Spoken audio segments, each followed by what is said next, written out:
మేము మొన్న కూడా అంతపూర్వకం ముఖ్యమంత్రి గారు కానీ మేమందరం కానీ ఒకటే మాట చెప్పడం జరిగింది. ఈరోజు కూడా మరొక్కసారి స్పష్టంగా మీ ద్వారా ప్రజలకు తెలియజేయదలుచుకున్నాం. పేదవాడికి సంబంధించి మధ్యతరగతి కుటుంబీకులకు సంబంధించిన అవసరాలను దృష్టిలో పెట్టుకునే ప్రజానికానికి సంబంధించిన అవసరాలను మా ప్రభుత్వం ముందుకు పోతుంది. పేదవాన్ని నిలపాలని ఆలోచన చేసే మా కాంగ్రెస్ పార్టీ ప్రభుత్వం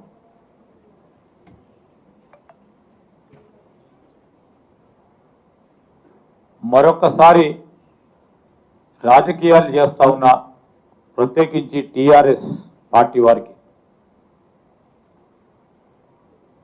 కొన్ని స్పష్టంగా చెప్పదలుచుకున్నాం. మూసీ నది ప్రక్షాళనకు సంబంధించి మీ అందరికీ కూడా మేము తెలియజేయదలుచుకున్నాం. వారు మర్చిపోయి ఉంటారు. వారు తీసుకున్న అనేకమైన అధికారమైన నిర్ణయాలని ఇష్టారాజ్యంగా అడ్డగోలుగా మాట్లాడుతా ఉన్నారు. అసలు మూసీ నది ప్రక్షాళన ఎవడు చేయమన్నాడు? ఎందుకు చేయమన్నాడు? ఇది అవసరమా అని వారు మాట్లాడుతూ ఉన్నారు. మాట్లాడిన వారు ఒకసారి స్పష్టంగా మేము చెప్పిన కొన్ని అంశాల విషయంలో 2017 ఈరోజు 2017లో Musi river front development corporation ఏర్పాటు చేయడం జరిగింది. 2017లో ఉన్న ప్రభుత్వం ఎవరిది? మీ బీఆర్ఎస్ పార్టీ ప్రభుత్వం. ఎందుకు ఏర్పాటు చేశామని చెప్పారంటే దీంట్లో ఒక స్పెషల్ పర్పస్ వెహికల్ని ఏర్పాటు చేస్తా ఉన్నాం. మూసీ నదికి సంబంధించి కాలుష్యం దాంట్లో భారీ ఎత్తున ఉంది. కాలుష్య నివారణ చేయాలి. దానికి తోడు ఒక రివర్ ఫ్రంట్ ను డెవలప్ చేయాలని GOMS 90 MAUD 25వ తారీఖు 3వ నెలలో 2017లో ఈ Musi river front development corporation చేయటం జరిగింది. ఇది మాట వాస్తవమా కాదా అని అడుగుతా ఉన్నా. సరే చేసిండ్రు, పెద్ద ఆర్భాటంతో చేసిండ్రు. దానికో చైర్మన్ ను కూడా నియామకం చేయటం జరిగింది.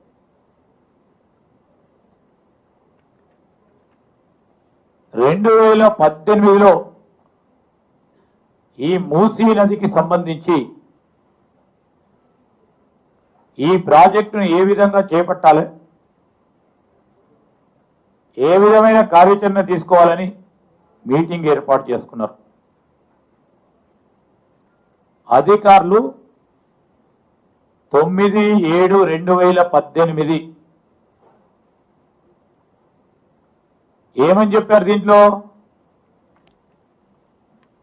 ఎంక్రోచ్మెంట్స్ ఏమైనా ఉన్నాయా రివర్ బెడ్ లో లెక్కలు తీయాలని చెప్పారు. అక్రమ కట్టడాలు ఎన్ని ఉన్నాయి తేల్చాలి. అదేవిధంగా రివర్ బెడ్కు సంబంధించి బఫర్ జోన్ ఫిక్స్ చేయాలని చెప్పిండ్రు. బౌండరీతో పాటు 1 నెల కాల ఆయంలో ఇది ఫిక్స్ చేయాలని చెప్పిండ్రు. అధికారులు డిస్కషన్ చేశారు. దాంతోపాటు రీహాబిలిటేషను, R&R, ఇంకేదైనా భూమి అక్విజిషన్ చేసినప్పుడు R&R ఏ విధమైన కార్యాచరణ తీసుకోవాలనో దీనిలో చెప్పడం జరిగింది. అదేవిధంగా ఎవరైతే ఈ రివర్ బెడ్కు సంబంధించి ఎంక్రోచ్మెంట్స్ తో ఉన్న వారిని అందరినీ ఏ విధంగా ఎవిక్ట్ చేయాలి, వాళ్ళని తీసేయాలి అని ఈ మినిట్స్ లో స్పష్టంగా ఉంది. మేము కాదు ఈ మినిట్స్ చేపట్టింది, వారి ప్రభుత్వంలో. ఇంకా చెప్తాం, ఇంకా మస్తు ఉన్నాయి దీంట్లో. ఇది చెప్పాను. అదేవిధంగా అప్పుడున్న గౌరవ మంత్రి గారు 2020 ఎంఏయుడికి సంబంధించిన మున్సిపల్ అడ్మినిస్ట్రేషన్ సంబంధించిన మంత్రి గారు కేటీఆర్ గారు 2018 నుంచి 22 వరకు అనేక సందర్భాలు ఈ మూసీ నదికి సంబంధించిన ప్రక్షాళన విషయంలో మీటింగ్స్ ఏర్పాటు చేసుకున్నాడు. ఆ మీటింగ్కి సంబంధించిన అన్ని మినిట్స్ స్పష్టంగా ఈరోజు రికార్డులు ఉన్నాయి. అవన్నీ కూడా మీ అందరికీ కూడా ఇవ్వటం జరుగుతుంది. ఏం చేసినారు, అనేక ఈ మీటింగ్స్ ఏర్పాటు చేయడంలో వారు అటెండ్ అయిన 2020లో 27వ తారీఖు జూన్ మాసంలో 2020లో గౌరవ మంత్రి గారు, ఆ రోజున్న కేటీఆర్ గారు ఏమేం చేయాలని ఆలోచన చేసినారు. డిమార్కేషన్ చేయాలి, బౌండరీ ఫిక్స్ చేయాలి, మూసీ నది పైన ఎఫ్టీఎల్ బఫర్ జోన్ ఏందో కంప్లీట్ గా నిర్ధారణ చేయాలి, మాస్టర్ ప్లాన్ ని కూడా పూర్తి స్థాయిలో నిర్మాణం చేయాలని జిల్లా కలెక్టర్స్ కి, హైదరాబాద్, రంగారెడ్డి, మెడ్చల్ కి ఈ ఒక ఆదేశాలు ఇవ్వటం జరిగింది. అదేవిధంగా ఈరోజు ఎక్కడెక్కడైతే కమర్షియల్ స్ట్రక్చర్స్ ఉన్నాయో మూసీ రివర్ కింద ఎంక్రోచ్మెంట్స్ ఉన్నాయో, అక్రమంగా నిర్మాణాలు జరిగిన ప్రాంతాలు ఏవైతున్నాయో వాటన్నిటి విషయంలో స్పష్టంగా ఖచ్చితంగా మనం ముందుకు పోవాలని ఈరోజు Musi river front development project ని యుద్ధ ప్రతిపాదిక మీద తీసుకోవాలని వారు చెప్పడం జరిగింది. దాంట్లో ఆ డెవలప్మెంట్ ప్లాన్ లో వారు రోడ్లు కానీ 100 ఫీటు పెద్ద పెద్ద రోడ్ల నిర్మాణమే కానీ, దానికి సంబంధించి ఎక్కడ అవసరం ఉంటే అక్కడ బ్రిడ్జ్ నిర్మాణాలే కానీ, ఇవన్నిటిని కూడా స్పష్టంగా ఆ మినిట్స్ లో వారు పేర్కొనడం జరిగింది. అక్కడి వరకే ఆగలే. 2021లో మళ్ళా జూన్ మాసంలో 25వ తారీఖు నాడు మరో మీటింగ్ ఏర్పాటు చేసుకొని కార్యాచరణ మొదలు పెట్టాలి, అక్రమ కట్టడాలు ఎక్కడ ఉంటే నిర్దాక్షిణ్యంగా కూల్చేయాలి. ఆ క్రమంలో మీరు ఈరోజు ఎన్యూమరేషన్ చేసిన తరుణంలో వారందరికీ కూడా ఏ విధమైన R&R పాలసీ ఇవ్వాలనో ఖచ్చితమైన టైం ఫ్రేమ్వర్క్ లో మనం చేయాలని వారు స్పష్టంగా ఆదేశాలు ఇవ్వటం జరిగింది. మరొక మారు మీ అందరికి తెలియజేస్తా ఉన్నాం, 22లో మళ్ళొక్కసారి మీటింగ్ పెట్టి కంపెన్సేషన్ 2 బెడ్రూమ్ హౌసెస్ ఇవ్వాలని ఉన్నవారికి అందరికీ, ఎవరికైతే ఈ మూసీ రివర్ బెడ్ కు సంబంధించి అక్కడ నిర్మాణాలు చేపట్టిన వారికి అందరినీ కూడా అక్కడి నుంచి పంపేసి వారందరికీ కూడా 2 బెడ్రూమ్ హౌసెస్ ఇవ్వాలని చెప్పారు. 15,000 మందిని ఆ రోజు వారు ఎన్యూమరేట్ చేస్తే స్పష్టంగా వారు చెప్పడం జరిగింది. అదేవిధంగా ఏదైతే వారు చెప్పడం జరిగిందో ఈరోజు మేము ఒకటే చెప్తా ఉన్నాం. ఆ రోజు మున్సిపల్ మంత్రిగా ఉన్న కేటీఆర్ గారు అనేక మీటింగ్లు నిర్వహించి మరి రివర్ బెడ్కు సంబంధించిన 2 వైపులా రోడ్డు నిర్మాణం అంటే 55 కిలోమీటర్లు ఇటు 55 కిలోమీటర్లు అటు 110 కిలోమీటర్ల రోడ్డు నిర్మాణం కానీ, బఫర్ జోన్ కానీ, ఎఫ్టీఎల్ కానీ అన్నిటినీ కూడా నిర్ధారణ చేసి గుర్తించి వీటిపైన ఉన్న నిర్మాణాలన్నిటిని కూడా కూల్చేయాలని చెప్పారు.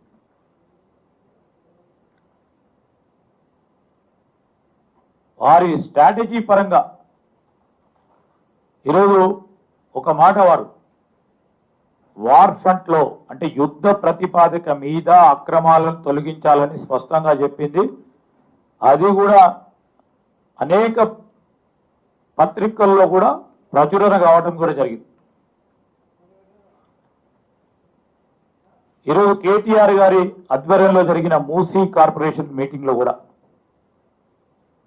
ఈ మీటింగ్ కు సంబంధించి ఏదైతే జియో నెంబర్ 7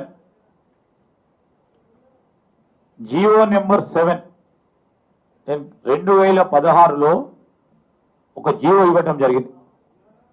ఆ జియోలో ఏమన్నారు, రివర్ బెడ్ బౌండరీకి సంబంధించి 500 మీటర్లను బఫర్ జోన్ గా గుర్తించాలని మేము చెప్పింది కాదు. ఈ జియో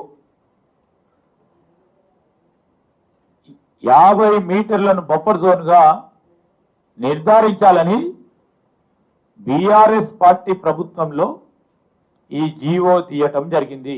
మేము జియోని ఏది చేంజ్ చేయాలి. ఇప్పటి వరకు ఆ జియో పరంగానే ముందుకు నడుస్తా ఉన్నాం.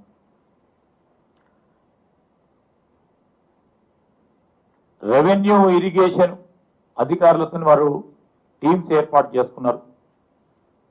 చేసుకొని దాదాపు వారి లెక్క ప్రకారం 8480 నిర్మాణాలను ఆనాటి వరకు అధికారులు గుర్తించారు అక్రమ కట్టడాలని. ఈ మీటింగ్ కి సంబంధించి ఆ మినిట్స్ లో ఇవన్నిటిని కూడా స్పష్టంగా వారు తెలియజేయడం జరిగింది.